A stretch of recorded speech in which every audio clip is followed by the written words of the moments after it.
युद्ध है वाव है YHVH।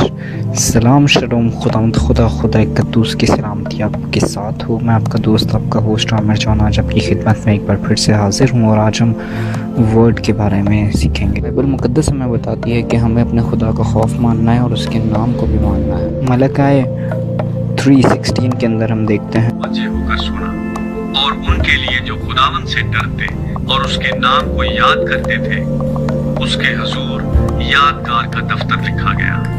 रब्बुल अफ़वाज फरमाता है, इसके अलावा कोई खुदा नहीं, कोई नाम नहीं, कोई जगह नहीं।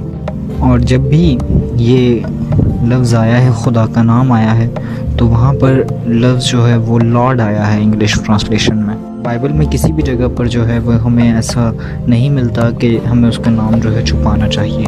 उसके नाम के बदले हमें कोई और नाम जो है इस्तेमाल कर लेना चाहिए। ज़्यादा लोगों को हैरानगी नहीं होगी इस बात को सुनने में कि उसका नाम जो है वो लॉर्ड नहीं है। असल में कौन सा वो नाम है जो हिडन है इंग्लिश ट्रांसलेशन लॉर्ड के पीछे, जो आया है 7000 टाइम्स बाइबल मुकद्दस में। रानी का नाम हमें बताता है कि उसका नाम है युद्ध है वाव है, बस आने वाला है, या कुछ अमेजिंग जिसको हमें देखना है। और जो इसका मतलब है नाम का वो इब्रानी लफ्ज़ और उसके नंबर में भी है।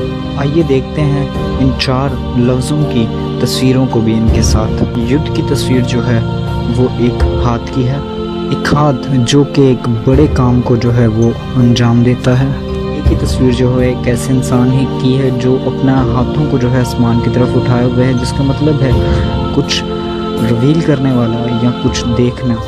की तस्वीर जो है वो आयरन नेल की है के बारे में हम ऑलरेडी सीख चुके हैं, रिवील करने वाले या बिहोल्ड। देखते हैं पिक्चर मीनिंग को। युद्ध हाथ है, रिवील करने वाला होल्ड, और आयरन और नेल, और फिर उसके बाद बिहोल्ड। इस नाम के पीछे जो सीक्रेट मतलब छुपा हुआ है वो ये है कि behold the hand, behold the nail, यानी कि देखें हाथ को और देखें उस नेल को। और हम मसीही जानते हैं कि खुदावंद यीशु मसीह ने अपने हाथों को दिखाया कि देखो कि इसके अंदर सुराख है।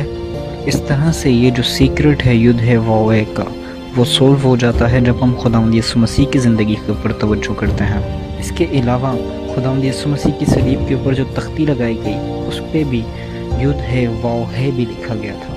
तो अब ये आप पर डिपेंड करता है कि आप खुदावंद के नाम को कितना अपनी ज़िंदगी में रखते हैं और कितना उसका खौफ मानते हैं। आमीन।